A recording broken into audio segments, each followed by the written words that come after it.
Hello folks, it's Charlie in Westeros here, and I am finally back with part 2 for my Tower of Joy series. In part 1 I discussed a number of facts and theories surrounding the Tower of Joy, and today I will be looking at the direct continuation of the events which took place there through Ned's subsequent journey to Starfall, where he returned the ancestral sword of House Dayne to its rightful owners. I will start by looking at some of the facts concerning House Dayne before digging into some of the mysteries and theories surrounding one of its most notable figures in the person of Ashara Dayne, both in terms of the nature of her relationship with the Starks, as well as her potential fate. Last but not least, I will give some of my own personal thoughts and theories on both Ashara and House Dayne in general, so with all that said, let's jump right into this one. According to legend, Starfall was built at the location where the house's founder discovered a magical stone. Supposedly, the first Dayne followed the path of a shooting star to the aforementioned spot, situated west of the Red Mountains on an island in the Torrentine River in western Dorne. Although the creation of House Dayne's ancestral sword is lost to legend, it appears that it was made from the metal forged from the heart of a fallen star. Coupled with the fact that the Dayne's coat of arms is a white sword and falling star crossed on lilac, it seems one could very well hypothesize that the founder of House Dayne in fact followed the shooting star to the location at which it landed, and then either he or one of his descendants created the greatsword Dawn from the remains of this extraterrestrial artifact. At first glance, House Dayne isn't entirely unlike many other Dornish houses before the arrival of Nymeria and the unification of Dorne under House Martell. They were simply independent rulers of the local area as kings of the Torrentine, and possessing a greatsword wasn't such an uncommon thing for a powerful house either.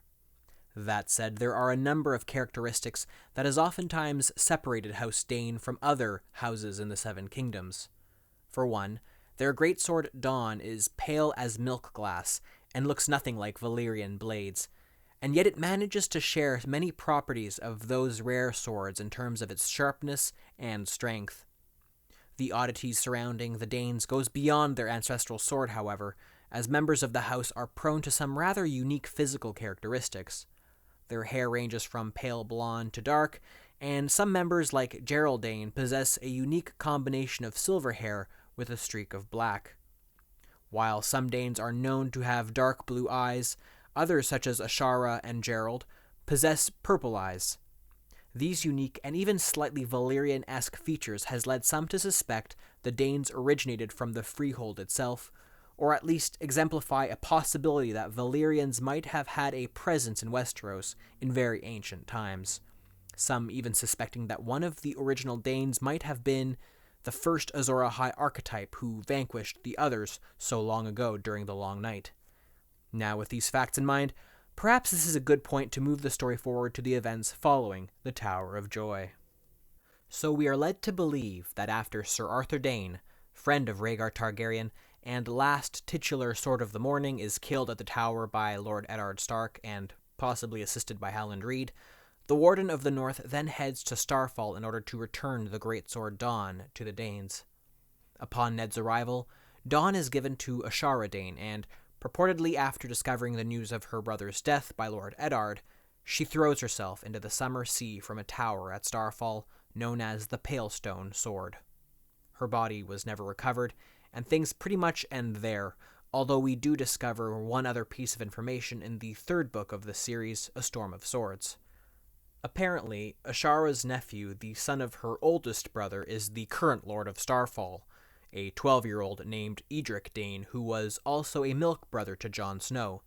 That is, both he and Jon were nursed by the same woman, the infamous Wylla, who of course had been in the service to the Daynes for some years, and whose significance we will return to later.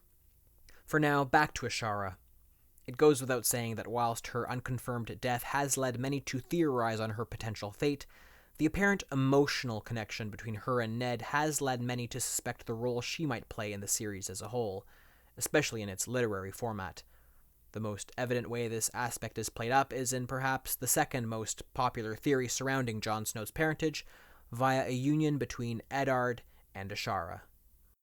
In my last video, I certainly focused much more on R plus L equals J, So I think it's only fair to look at some of the arguments made in favor of Ashara Dayne as Jon's mother. Naturally, I would love to explore all the arguments detailing who might have been the man to dishonor Ashara at Harrenhal, and in a later video I absolutely shall, but for the sake of this one I will be focusing on her connection to the Starks and how this might relate to her encounter with Ned following the events at the Tower of Joy. As the young Edric Dayne details, Ned and Ashara supposedly fell in love with each other at Harrenhal. Although Ashara danced with a number of men at the tourney, it seems that Ned was especially taken with her. Moreover, Barristan Selmy, who also loved Ashara, seems to be convinced a member of House Stark was responsible for, quote, taking her virtue.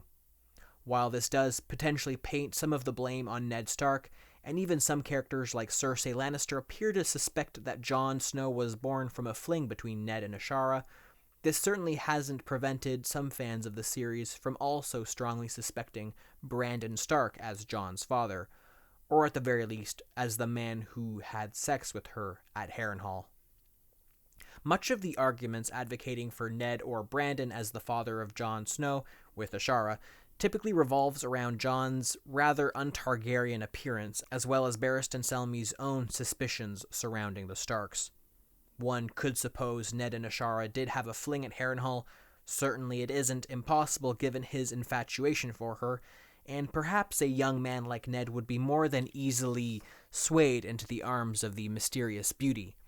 And yet there are some things that don't entirely add up. For one thing, Eddard was too shy to even ask Ashara to dance, having to rely on his more assertive brother, Brandon, to talk with Ashara privately for her to dance with him, the appropriately named Quiet Wolf. Also, considering the older, hot-blooded wild wolf Brandon Stark was described as being both tall and handsome, a union of these two characters might not be totally impossible. The notion that Brandon Stark might have had a fling with Ashara is equally seen to be a possibility, considering it was said that Brandon took the maidenhead of a then-young Barbary Riswell, a book character we now know as Barbary Dustin, via marriage. Certainly, Ashara and Brandon are promising candidates to observe as Jon Snow's parents, but there are a number of criticisms raised with respect to this union. For one thing, the tourney at Harrenhal took place a whole 2 years before Jon Snow's suggested birth, and Selmy equally seems to believe that Ashara gave birth to a stillborn daughter. Now, one could certainly argue that Ashara had actually given birth to a son in Jon Snow, and chose to end her life when Ned Stark informed her of her brother's death, causing Ned to bring Jon back with him, or worse, that he forcefully took Jon away from Ashara prior to her suicide. But some of these ideas, while substantive, might come into conflict with some of the pieces of information we are given. There are some peculiar facts one can observe from the current relationship between the Daynes and the Starks. For one, it doesn't appear that the Daynes hold much animosity towards Eddard Stark and his house, in spite of the fact that he was the one who killed Ashara's brother.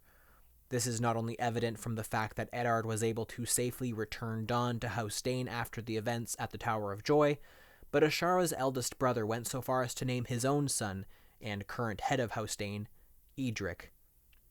Now, normally this wouldn't seem like such a noteworthy thing to harp on, but the boy is often referred to as Ned in the series, and even if this is purely coincidental, it does seem a little strange that the Daynes would have the head of their house bearing the same nickname as the very man who killed the last Sword of the Morning, and may have brought about Ashara's suicide.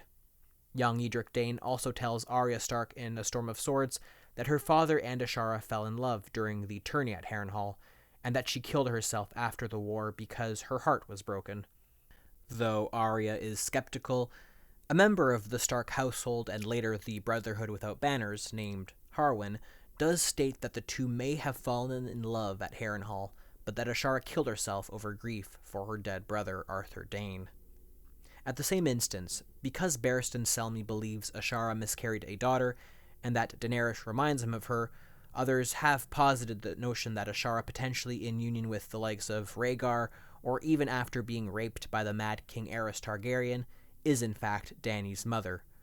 Now, obviously this creates a whole mess of issues relating to Ashara and many other characters of the series, and again, this video isn't primarily focused on examining all the potential candidates who impregnated Ashara. This is something I will focus on or dig into more if I make a video on the tourney at Harrenhal itself later on. But moving things forward, there is another highly important aspect of Ashara which merits discussing, and that is her ultimate fate. Now, certainly as far as we know, Ashara is as good as dead, but there are many who believe that, given her prominence in the events prior to Robert's rebellion and her potential role as Jon's mother, that she just might still be alive. One theory posits the notion that Septa Lemore, the older yet still beautiful woman Tyrion encounters on the ship aptly named Shymaid on his way to Essos, is in fact Ashara Dayne, and that she is now somehow involved in trying to aid Aegon in his own quest for the Iron Throne, given that she has accompanied the boy into the Stormlands. Some theories even posit that she either acted as his wet nurse or even birthed him herself. The fact that she bears birth stretch marks on her belly has equally aided this theory, yet the lack of any mention of her potentially haunting violet eyes, one of Ashara's most noted traits, as well as her hair being described as brown rather than dark, has led many to reject this theory. Whether or not Lemore is or isn't Ashara, I will say this much. In French, Lemore, spelt differently of course, means the dead, or death. And whether or not this is purely coincidental does lead me to believe that Septa Lemore could very well be a character that is assumed to be dead already, either by both us, the readers, and / or the other book characters, whether or not she is indeed Ashara Dayne. Another interesting woman who has been branded with the Ashara Dayne label is the character of Quaithe, a Shadowbinder from Ashai. While there is still very little evidence that can concretely link Quaithe with Ashara, it is equally the lack of evidence to solidly disprove their connection which leads many to suspect Quaithe is in fact Ashara Dayne. The few arguments that point towards Ashara as Quaithe include the fact that she not only appears to be helping Dany in some form, as well as the notion that Quaithe speaks the common tongue quite well, as indicative of their link. That said, her eyes in the books are described as wet and shiny as opposed to haunting and violet, which is a rather noteworthy discrepancy, and as such, there is truthfully little concrete proof other than the absence of a body to dictate that Ashara Dayne survived her fall from the Pale Stone Sword in linking these two characters. With all that information in mind, I think it's only fair to present my own personal thoughts and opinions on all matters concerning Ashara Dayne. Off the bat, I will say that while the notion of Ashara as Jon's mother does appeal to me for so many reasons, it is not something I foresee the book series playing up as a reality, especially given the way the TV series has played out in seemingly emphasizing the storyline of Rhaegar and Lyanna. On the other hand, I do quite like the notion that Eddard and Ashara did maintain an affair of sorts, even after his betrothal to Catelyn. Whilst we are led to believe Ned is truly an honorable man, it would be an interesting twist if it was revealed that even though Jon Snow was born to Lyanna and Rhaegar, Ned and Ashara indeed had an affair as well. In all honesty, however, and if you have seen some of my past videos, you just might know that I do like to contrast the previous generation of Starks with the current one in A Song of Ice and Fire. What I mean is, I think there might be something to be said in comparing Brandon Stark to Robb Stark. Both were men who were raised with the expectation of eventually becoming Wardens of the North, and both died in unexpectedly tragic and brutal circumstances alongside one of their parents after trying to save or be saved from their murderers. That is, the Mad King in the former case, and Roose Bolton / Walder Frey in the latter. Just as Brandon Stark died while witnessing his father burning alive, Catelyn Stark perished by seeing her own son savagely murdered in front of her. In the books, Robb Stark's wife, Jane Westerling, escaped death and could have had a child whom we assume was aborted. Yet we still have a reason to doubt whether or not the infant lives, and it might be equally fair to superimpose this logic on Ashara and Brandon Stark. Going with this train of thought, Brandon and Robb were betrothed to women whom they either spurned after impregnating another noble woman, or were killed before the marriage could take place. Surely this might provide a clue as to what happened to the love child of Ashara and Brandon. Unfortunately, that is one part of the story that, in a sense, is still unresolved in the books. Again, there is still some room to doubt whether Robb's child was actually aborted, or was actually birthed and kept secret from the Lannisters. Indeed, the same might be said of Ashara's child. Though we are led to believe she had a stillborn daughter, there is evidently still some room to ponder the true fate of her child. In my opinion, if Brandon Stark and Ashara conceived a child, then its fate should mirror that of Robb and Jane Westerling's. I fully realize this is crackpot territory, but if the show is any indication, especially given the fact that they not only replaced the character of Jane Westerling with Talisa Mager of Volantis and killed both her and her unborn child at the Red Wedding, I do think it is an indication that Ashara's child, whether or not it survived, will likely not play a very substantive role on the same level of Jon Snow or Daenerys Targaryen in the series. But of course, that is just my hunch, and I could totally be wrong. Now, whether or not Ashara is still alive is certainly a question I've been asking myself. While I could certainly see Ashara as Septa Lemore, I'm not entirely convinced. Although her body was never found, and this is typically an important piece of evidence in dictating whether or not a character is dead in A Song of Ice and Fire, and I would normally expect a character of her significance to return sooner or later, it could be that her identity has been kept secret as part of her essential role in revealing the true parentage of Jon Snow. Remember that in my last video, I detailed how I felt that it was Wylla who guided Eddard Stark to Starfall, along with, in my mind, his sister's newborn son. I do feel that the Daynes and Ned entered into an agreement of sorts. On the one hand, the Daynes would agree to corroborate the fact that Jon Snow's mother was Wylla in a union with Ned Stark in exchange for something.